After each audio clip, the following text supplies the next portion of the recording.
Let's talk about, break-even analysis. So how should a dental practice approach determining their break-even number? Your break even is incredibly important, though, to understand. What do you need to be making in revenue to at least keep the lights on in the practice, the doors open, employees paid, all that stuff? You have to know what that is. All dentists know the common career paths, but how do you know which path is right for you, and are there other options out there? On this podcast, we will be chatting with industry experts. We want to bring you the knowledge and resources you need to take your career to the next level and break down those industry secrets interview by interview. We are here to ignite a revolution in the dental landscape and help you, the dentist, build the career you have always wanted. I'm Dr. Cassidy Reeder. I'm Carter Frank. And welcome to the Revolution Dentistry Podcast. I'm Carter Frank here with Cassidy Reeder. This is the Revolution Dentistry Podcast, where we help you with strategies to build lasting success for yourself and for your family. Today we have a very exciting guest, Austin Moffat. Welcome to the podcast, Austin. Awesome. Thanks, gentlemen. Appreciate being on. Excited. Yep. Austin Moffat is a highly regarded authority in dental accounting and fractional CFO services, currently serving as the managing partner at DSO CFO. This specialized firm is dedicated to delivering comprehensive financial solutions to dentists, dental support organizations, and dental group practices. Austin has become a valuable resource for practices aiming to achieve sustainable growth and access necessary funding. At DSO CFO, Austin leads a skilled team that provides customized financial services, including bookkeeping, tax planning, strategic financial management, and growth funding. His expertise includes the financial complexities of multi-location dental practices, ensuring they operate both efficiently and profitably. His leadership has played a crucial role in the successful growth of many dental practices, equipping them with financial clarity and support required to thrive in a competitive landscape. Today, Austin joins us to share his insights on how dental practices can navigate financial challenges and set themselves up for long-term success. Thank you so much, Austin, for coming on here. We couldn't be more thrilled to be, asking you some of these really important questions. And I'm just going to start off with a pretty simple one. Could you share with us a little bit about your background and what brought you to work with DSO CFO? Thank you for that intro. I'll be honest. That was a mouthful. I feel honored and blessed. I definitely was getting reminiscence of when Tiger Woods was getting introduced on the tee box. I don't know if you've seen that clip where they listed all of his trophies for like 3 minutes waiting to tee off. I definitely kind of felt I know, you that should be way. wearing a red shirt right now, man. I know I should. That's a good call. No, but no, I appreciate that. No, so yeah, I'll tell you about my background. Well, first of all, I'm an accountant by background, right? And and that's kind of what I initially went into school for, kind of just my profession. Man, I can honestly go a couple different directions, but I think probably that would speak volumes, probably for this conversation for the audience. My grandfather, he about in the 80s in Los Angeles. He owned three. He was an orthodontist, and he owned three practices in the 80s. So kind of before multi-location was kind of a thing. Mm-hmm. He was very kind of entrepreneurial minded, if you will, and he did great, very successful, made a lot of money. Um, but he was not super smart with his money. Mm-hmm. Right. He kind of just felt like he had an endless supply of revenue coming to him and his family, which is awesome. But he chose to make some really silly investments Mm-hmm. over his time. He loved taking his family, my father and my aunts and uncles now, right? But they loved going to Balboa Island in Newport Beach, Oh, I California, love and that spending. place. Yeah, that's we actually still visit. We actually still vacation there every summer. So a bit different now than it was, back in the 80s and 90s. But and so they would spend the summers there, which was not cheap. He would buy sailboats, right? And so which is great. But short story is he went bankrupt Mm-hmm. in the late 80s. And he did his bankruptcy stint, and then in the mid to late 90s, he did it again, meaning that he got multi-location practices from Los Angeles all the way down to Riverside, California. And then he went bankrupt again Oh in my in in the gosh. in the early 2000s. And he was pretty old, right? He was in his 60s, had no money, right? Him and my grandmother, they had to sell the home that they raised their children, again, my father and aunts and uncles in. Mm-hmm. And they pretty much fell into financial crisis, right? Right. He had a stroke. He died in his early 70s. That's so sad. We think that we don't know, but we think that you know they kind of just gave up on life a little bit. My grandmother, who again in her late 60s, had to go back teaching flute lessons to high schoolers, Mm. right? I mean, as a 60-year-old, anyone, right, going back to that type of a work setting or just work in general was not ideal. So their living conditions were not awesome, and it really just came down to their financial situation that they were in. So that, with my background, my dad became a financial advisor. My brother Jonathan, who you've had on this Mm-hmm. podcast, who he He's great. runs Aligned Advisors, and they only work with dentists, right? He's kind of did the same thing, right? I kind of pivoted from the financial personal finance to corporate finance, i.e. accounting, Right. right? And that's kind of what led me to the accounting world, years ago, right? And then kind of shifting into DSO CFO, right? Kind of in that same breath of financial positions. Right? It all starts with the practice, right? With how Right. these doctors make their money, right? And so and then of course accounting, right? And so we felt like these accountant or these dentists, incredibly successful in what they do from a production basis, right? Mm-hmm. And doing great things from a dentistry basis, felt like they needed some guidance, when it came to their dental, right? Their dental business, and when it come to their business finances, Mm-hmm. right? And so that's really where we kind of come into play, and we've kind of taken on like this hat of like financial consultant, if you will, on top of being an accountant. Okay. And I think that's what makes us a little bit unique, if I'm being honest, is that we're not just your accountant, we're not just your bookkeeper, right? We're your financial partner, Mm-hmm. right? And we want you to understand what's happening in your financials, Mm-hmm. so you understand what's happening in your business. You know where you're high, where you're low in areas. We know, we want you to understand that where you can improve profit margin at the end of the day, right? Right. And so we kind of take on that consultative slash partnership, level, right? So that our clients feel armed every single month as to their finances at the end of the day. Imagine if your grandfather had services like that throughout his entire career.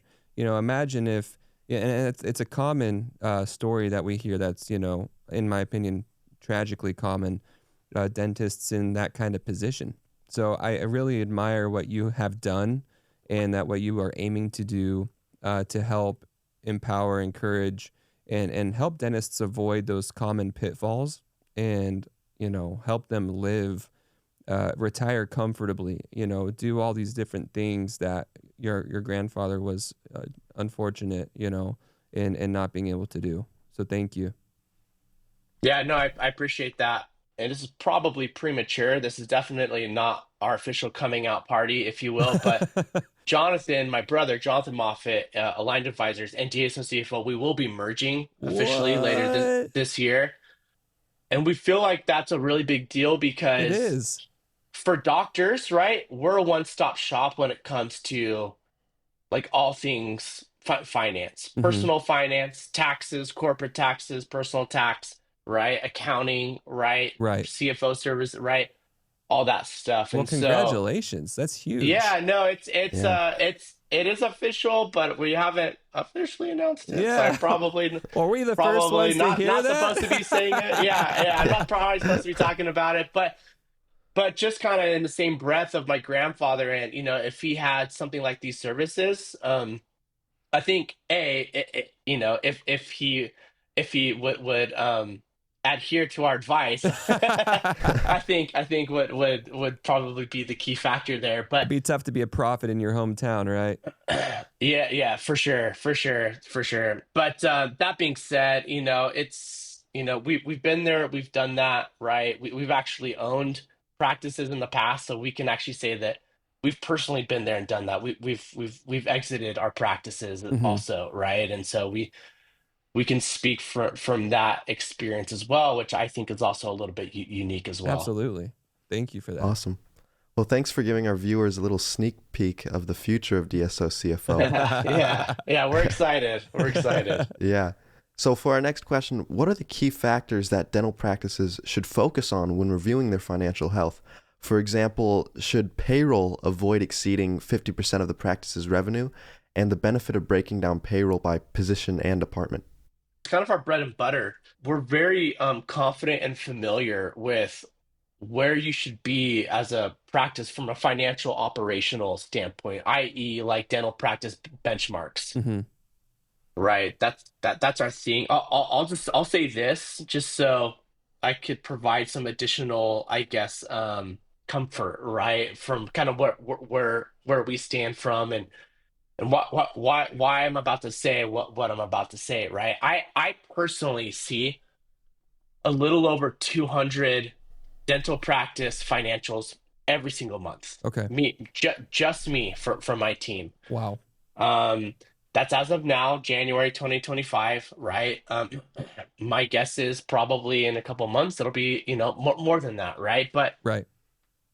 and it's from practices that are not associated with each other, groups that are not associated with each other. They're spread across the entire country, right? And so we like to think that we've got a pretty good pulse on the dental industry from month over Absolutely. month basis, from a financial perspective also. So that being said, we've seen things that work, we've seen things that don't work, and we've seen things that really don't work, Hmm. right? And so we share that and convey that with our clients and with others, right? Right.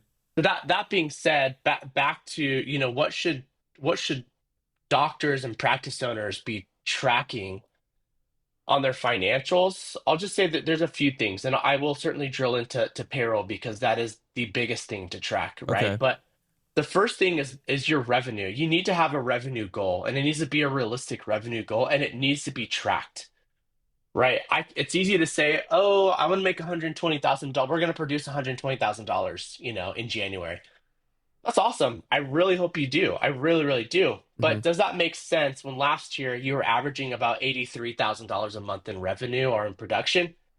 Does that make sense? Yes or no? My guess is unless something has happened, you've spent a ton of money in marketing and all that stuff is just clicking at once. And honestly, I really hope that happens. But realistically speaking, that's probably not a realistic figure, Right. right? Now, obviously, shoot for the stars and hit the moon, right? I'm a Right. big proponent of that. But that's your first metric that you need to have, right? And it needs to be realistic and it needs to be tracked, right? So that's metric number one. Metric number two is your clinical related expenses, i.e., dental supplies and lab expenses, right? For your general practices. Okay. Other things like if you're an ortho practice, you can track ortho expenses. If you're specialty, right, you can track implants, right? Right. So those are some other things to track, but just from a high level, from a general practice perspective, dental supplies, you want to be around 6% of revenue in your dental supply spend. Lab expense, 5%, Okay. right? So there's just out the gate, there's 11% of revenue in just clinical expenses, right? Right. So there's a few right there. I'll jump down to marketing. Marketing kind of varies. You want to be between 3 to 5% of revenue, kind of depending on what you're doing. Okay. If you're looking to scale and you're just throwing a bunch of capital right into your growth, and you're probably going to spend a little bit more on marketing, but I would say 3 to 5% of revenue marketing. Rent is about 6%, so that's kind of all in. That's your rent expense. If you have a janitor, right, that you're paying, that's included, right? If you have office security, that's included, HOA, right? That type of stuff. Hmm. All that stuff's kind of included, right? Right. So just between clinical expenses at 11%, marketing, we'll just call it 3%, just to be conservative. So there's 14%. Hmm. Throw in another 6%. So there's 20% all in on just clinical expenses, marketing, and rent are facility related. So there's 20% out the gate in just those three areas. Right. And then we jump down to payroll. So down to your I kind of saved the biggest for last year. For payroll, it's you don't typically want to exceed 50% of Right. your revenue. Now, it varies, right? There's some markets where revenue is just higher than the rest of the country, right? Southern California, New York, Seattle, right? Right. Just to name a few markets, right? Payroll's going to be a little bit higher than, say somewhere in Ohio or Arkansas or wherever, you know what I mean? Right. So there's a little bit of a range. There's a caveat there, but you should not exceed really 50%. I'd say in those other markets, I'd say 50, 55, but Okay. let's just call it 50 for being easy. So you've got the 20% in those other areas that I talked about, and then payroll at 50. That's 70% out the gate. And that's just four primary areas, right? Right. So we focus on these because again, that's 70. These are your key performance indicators, KPIs, right? That we track, that every practice has to spend money in these areas in order to be successful, and it's 70%. So you've really given yourself a 30%, profit margin remaining. Now that does not include office expenses, meals and entertainment, right? Interest Right. expense if you have a loan, taxes, right? It doesn't include those, which those should not be big, right? But Right. again, we focus on those areas. Now, drilling into payroll, kind of bringing it back to payroll. So typically, what makes up of that 50%, and again, this is all generally speaking, right? This does vary per location, per practice, right? Per kind of what your goals are, right? As a practice owner, but doctors are usually paid 20% of the overall revenue. So that's overall revenue, not just what they do, right? Mm-hmm. But overall revenue, 20%, hygiene 10, Mm-hmm. right? So there's 30% of that 50 in just those two, which that's expected and that's typical, Right. right? And then you have dental assistant at 8%. Then you have front office, so that could be your front desk, it could be office manager, all that should be about 7%, Okay. right? So there's 45% in just those areas. And then what makes up the rest of that 5% is a combination of health insurance, payroll taxes, and like payroll fees, Okay. right? Makes up that 5%. Right. And so Right. that's kind of getting into the nitty gritty, Which I love right? it. Yeah. And look, I think it's important, right? It's important to track. I would say of those areas, I would say the biggest things to focus on as a practice owner are clinical related expenses. So that's the supplies and lab fees. So there's 11% plus and payroll. So clinical expenses and payroll related expenses. That's about 61%. Mm-hmm. So that's more than half of your revenue is just going to those alone. If you can dial those in to 11% and 50%, you're giving yourself a pretty good advantage already because those are the two areas where most practices have a hard time staying Okay. staying by. Okay.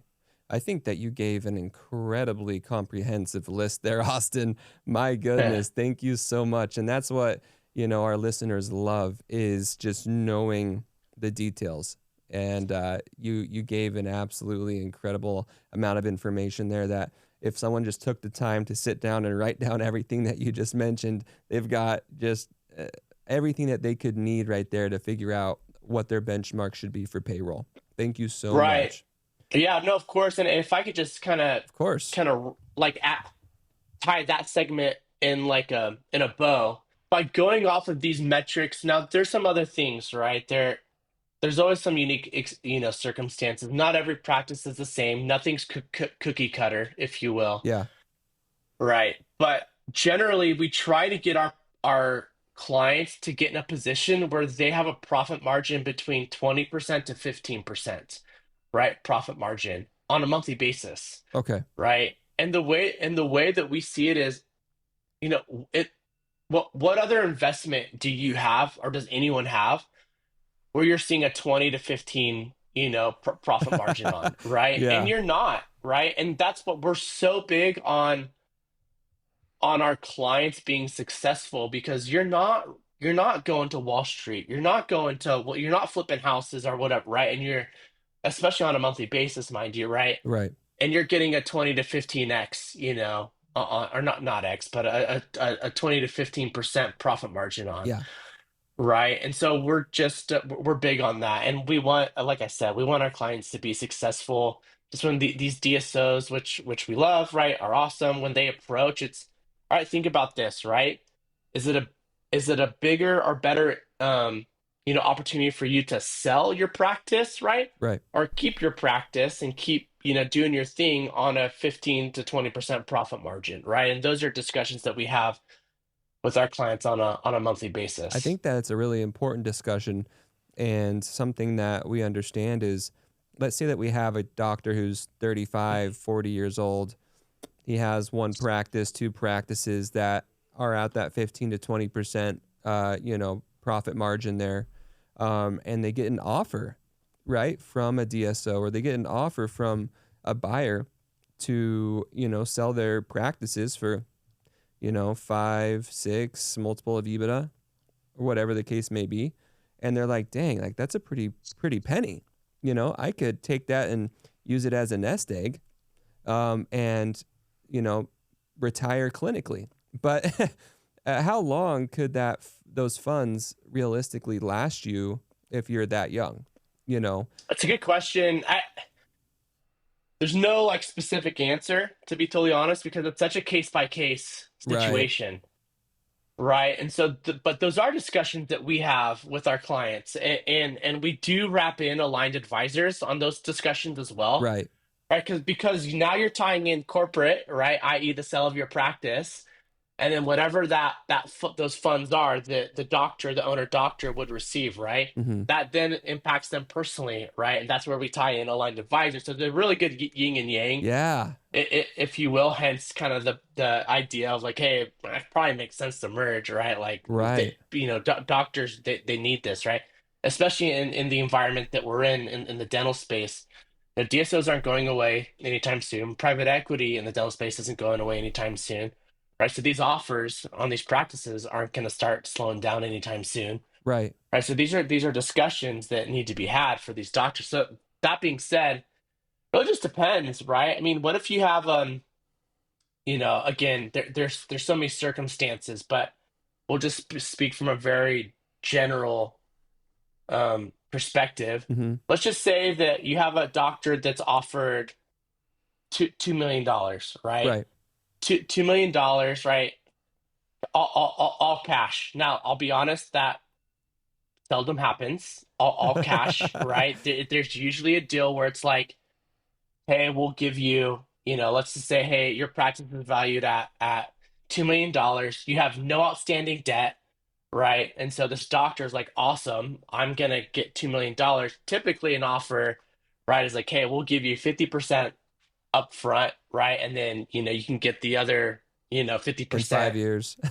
in 5 years, vested, right, at a capital event, right? Which ideally they tell you you get more, and hopefully that's the case, or you have to work back, you know what I mean? So there are a lot of circumstances, but just for the sake of ease, right? Let's say you're 45 years old, right? A group says, here's $2 million for your practice and you can walk away, right? Which Right. again, that never happens, but Right. for this silly example, we can just say that that's the situation, right? Right. That's $2 million for what? Let's just say, you have a lifespan of an additional 40. 30 years, 40 years, call it 40 years. You're 80 years old. Or I guess what was that math? That's 85 years old, yeah. right? 85. Let's just say 80. So 35 years. Can you live on $2 million for 35 years? I mean, Probably you not. probably can't even live on that with the investment that you might make into like an index fund on that, Right. And that's a discussion that I bring in aligned advisors in, right? That's definitely outside my wheelhouse when it talks to like index funds and those type of investments. Right. That being said, maybe you would last 10 years on 2 million. Maybe not, right? It depends, right? Right. Depends how conservatively you live your life. Let's just say on $2 million, and you live off of a $250,000 a year, salary, Right. right? If you did 2 million divided by 250, that that's 8 years, right? That's 8 years. Yeah. So my guess is probably not, right? And Right. and those are the discussions that we have with our clients, accompanying with aligned advisors, or their tax partner, their CPA or financial advisor that they have. But those are discussions that we have. And we really help our clients kind of just, hey, I know it's awesome to get 2 million. It's incredibly flattering and it's awesome, but like realistically, what does the future look like, right? Yeah. What goals do you have? What personal goals? Do you want to walk away? Right? Do you want to maybe invest or maybe start a management company, right? Or do you want to do this again, but maybe practice less, right? So there's just so many opportunities, Lots of good right? conversations to have. And, having $2 million in the bank is not the worst problem ever. It's just, No, no. just depends Well, on what and your goals are. keep in mind what I didn't touch on is the good old swear word of taxes, right? So Yeah. that's $2 million that I'm saying. So, and it's going to be less than that, right? Because you're going to owe taxes on that $2 million. A lot of So that taxes. eight years just got a lot shorter, It right? sure did. It sure did. And that's also why things like DSO CFO are so important, because you just gave a mouthful of examples, like KPIs that doctors have to keep up with, taxes that they have to keep up with, and it's really hard to do that by yourself. So it's really nice having people like you out there helping them through it and benefiting them so much. So I think that's incredible. But jumping into our next question, and it's sort of on topic, how important is net operating income for determining the value of a dental practice? And could you explain what NOI is for our listeners who don't know? Yeah, NOI, net operating income, NOI just short. It's funny. I was talking to my wife the other day, and I was referring to a balance sheet as BS. I was like, oh yeah, check out this BS that I'm looking at. She's like, BS? She's like, why are you sending me BS? I was like, oh crap, that's balance sheet. So I'm so sorry, that's accounting lingo. So NOI, net operating income. It's important. Look, I'll be super transparent and I'll clear the air. Like we do not do practice valuations like officially. Sure.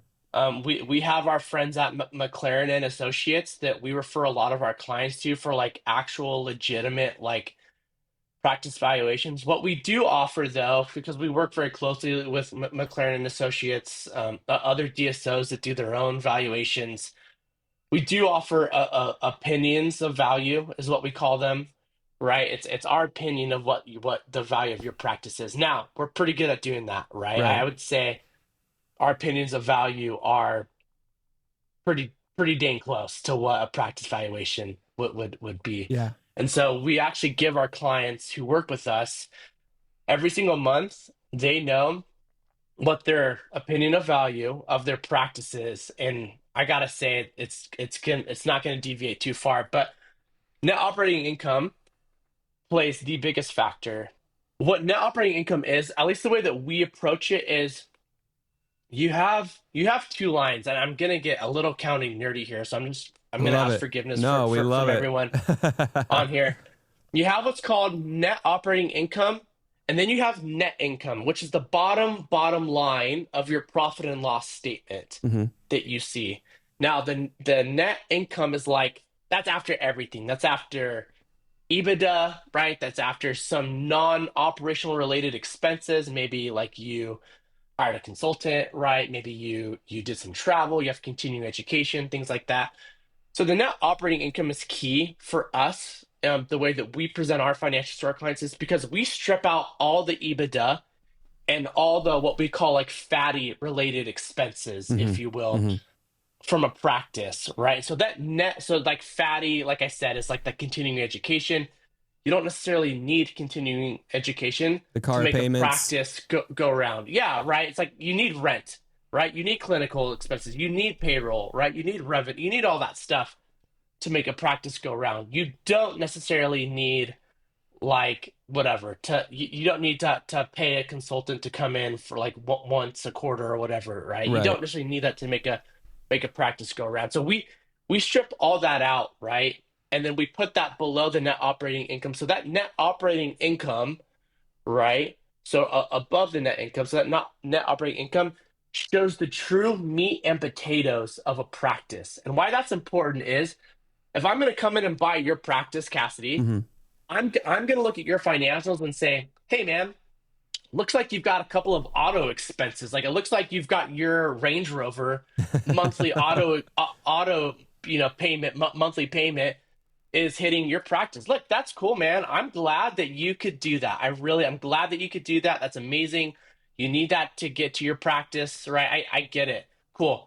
I'm not going to do that, right? So I'm actually going to strip that expense out of the P&L so I can get a realistic idea as to what that cash flow would be, i.e. net operating income Right. in this case. And so you take that total for a trailing 12 months total, right? That net operating income, and then you multiply, whatever you feel like is an appropriate uh, EBITDA multiple Uh-huh. or valuation multiple. Now that's a totally different topic and discussion. I'll be honest, I don't fully understand the science behind Sure. how people determine that multiple, but there's so many variables that go into that math. But anyways, let's just call it a simple multiple of 5, right? Let's just say, a total trailing 12 months and your net operating income is $400,000. So then I would just simply take $400,000 times the multiple of 5, and you have, funny enough, you have a rough opinion of value of $2 million, 2 million. right? So we've come back to 2 million. So that's for us, that is the pivotal component Uh-huh. of the net operating income, because that's where you can determine, what's roughly the value of my practice, because that number is conveying the true meat and potatoes of the operations of your practice, if that Okay. makes sense. It does make sense. And you actually bring up a question that I have and maybe others have. So can you clarify the difference between EBITDA and net operating income in this scenario, considering, a lot of organizations, they value practices on EBITDA, and a lot of organizations, Right. can take all those things out of consideration when they're valuing. So I'll just speak to EBITDA, because EBITDA like is pretty like general, like bankers and DSOs alike, right? Like that's a number that everyone kind of goes by. EBITDA, earnings before interest, taxes, depreciation, amortization, right? Excuse me. So those are non-operational related expenses at the end of the day, and Right. it's a pretty general non-operational. Almost every business that just in general has EBITDA expenses hitting their business. So it's again pretty general. Now you get to the dental industry, or you just go by any industry. It could be the biking industry, right? They have kind of their own things, right? Where like ad backs kind of like fall back in, which is kind of how I separate kind of like the net operating income and like EBITDA. We throw in like ad backs in there, like that auto expense, Oh, okay. Yeah. scenario that I gave you. So for me, the net operating income is you're just stripping out that EBITDA and those ad backs. But that's just us. Not all accountants do that, Okay. right? Not all accounting firms do that. Not all practices do that. Not all DSOs when they're doing they're going after acquisitions, right? When they're reviewing, potential, acquisition practice. They don't necessarily have that same logic, but I will say for the most part they do, right? Is that they identify those ad backs, which EBITDA is included in that, Yeah. to get a true idea. And for us, we're just like, look, let us just do the hard work for you every single month, i.e., identifying what that net operating income is. I don't know if that answered your question, No, no, Cassidy. no, If no, no. our It did. It did. And that brings me to my next one. So let's talk about, break even analysis. So how should a dental practice approach determining their break even number? What role does it play in making financial decisions? How important is that? It's incredibly important. In fact, all these items, they kind of all like they all interact with each other, right? And I'll go into that by saying your break even is the most, not most, it's incredibly important though to understand. Uh-huh. You need to know what do you need to be making in revenue to at least keep the lights on in the practice, the doors open, employees paid, all that stuff. You have to know what that is, right? And that all goes back to determining the first benchmark we talked about, revenue, right? Right. And so you need to know what that revenue goal is. Let's just say you have a break even of $75,000, right? That you have to be making at least in revenue, right? Now, I'll go into break even is yes, that does include all the expenses, payroll, rent, clinical expenses, taxes, interest, right? All that stuff. But that also includes any principal loan payments, right? That you might have. You have to take that into consideration. It's really it's cash flow. Break even is your cash flow all in. That includes if you as a doctor are taking an owner's distribution for the month, Mm-hmm. right? That doesn't show up on a profit and loss statement. That shows up on a balance sheet under equity, Mm-hmm. right? So again, forgive me for going down the rabbit No, hole no, there, please do. but that that is your cash flow. That is impacting your cash flow, and that absolutely goes into your break even analysis.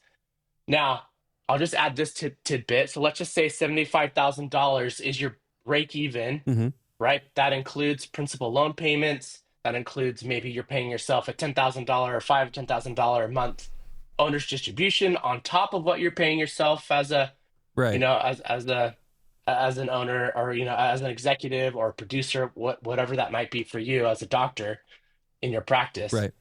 But you're in business to make money, not to break even, right? Right. And so going back to the revenue goal, let's say you understand that your break even is $75,000 a month. I would shoot for a goal of 90,000, maybe even 95,000, so $20,000 above, Mm-hmm. right? So you have a monthly revenue. Now, is that realistic? There's a couple other factors that go into that, but that's a pretty good first stab at setting a revenue goal, is understanding what your break even is and then how much money do you want to make on top of that, So the right? break even would be, you know, everyone's getting paid, all of the, expenses are paid for, and then anything on top of that, like let's say like an owner distribution, right? hmm That is just a cherry on top. And is that, yeah, so I suppose my question would be the break even point is after everything's been paid off, everything's been, you can keep the lights on. You as the doctor are being paid your fair share of collections. But if you're the owner, whatever is on top of that is what you get to take home in distributions. Is that what you're saying? Correct. Yeah. Okay. Awesome. No, thank you so much for that. That's really helpful to clarify that. Of Awesome. course. And before we wrap up here, one last thing I want to cover is scenario planning. Planning for the future is great, and I find walking through potential scenarios is very valuable. And I know you've already given a few very good ones. Could you walk us through one more scenario that presents challenges or opportunities and how anticipating these could impact the practice's financial situation? Yeah, of course. I mean, look, for me, I like to think that I that we take a pretty logical approach to things. One of those being whenever there's large financial decisions that need to be made, right? Is what does that look like on paper? Again, from a realistic standpoint, Mm-hmm. right? So what I mean by that is, we have a client um, on the West Coast. They're in their mid 60s. They have an incredibly successful practice, a single practice, um, and they want to start working less during the week, Mm-hmm. right? But they're getting paid, a pretty decent amount every single month, right? And they don't want to lose that, right? They don't want to alter their lifestyle. They're 65, they've got things, in a good spot for them. right? And they don't really want that to change, but they also want to work less, right? They want to start working maybe, 3 days a week versus 5 or 6, right? Right. And so what does that look like, right? Without, taking a hit on your salary and your lifestyle. So what we've done in this specific scenario, we could do this for others, is okay, great. You're producing $300,000. This is realist. This is real. You're producing $300,000 a month, right? Which is awesome. Mm-hmm. You want to start stepping back, which means that naturally that production is going to come down, right? Roughly, how much are you going to work less? Okay, great. How much is that going to impact? Okay, great. You want to hire another associate doctor to come in and replace you on those days. Roughly, how much are they expecting to do in production? What percent are they going to get paid of their production? Likely between 30, 33, 35%, Mm-hmm. right? Roughly, Mm-hmm. right? Okay, great. Let's inject that wage, right? Based off of what they're producing, right? So what does all that math kind of end up being? What does that shake out, right? What other variables are going to take place, right? As revenue goes up, so do your clinical expenses, right? 6% supplies, 5% labs, right? So that's going to go up and down as revenue goes up and down, ideally, Mm-hmm. right? So what does that all look like, right? You've got revenue, right, and then you've got expenses, right? And another associate salary that's injected, right? What does Okay. that look like for you? Like what are you taking home? Does that impact?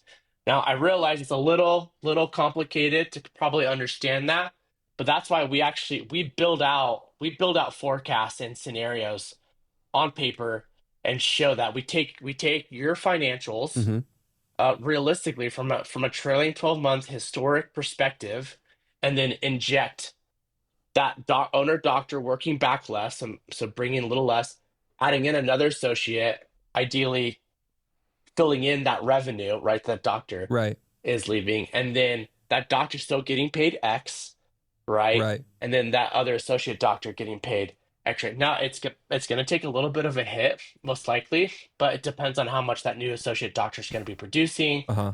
Or again, a couple variables, but that's what the scenario planning looks like, Okay. right? Is let's go through this realistic situation. What all needs to take place, and what does that end up looking like on paper? And if it makes sense on paper, then the next natural and organic step is just to commit to it, right? And if you don't feel comfortable, then we need to tweak a couple things. Maybe you don't work, back to 3 days a week. Maybe you start working back 4 days a week, Right. right? Where it's a little bit more comfortable. Maybe, we need to look at, a couple of other areas and improve on some expenses, right? To increase profit margin and then do that, right? So there's so many variables at the end of the day, but that in Yeah. a nutshell is our process to scenario planning. I like it. And I think what would be fun is, maybe if we could have you on here on another occasion where we could, run through a scenario or two a bit more in depth.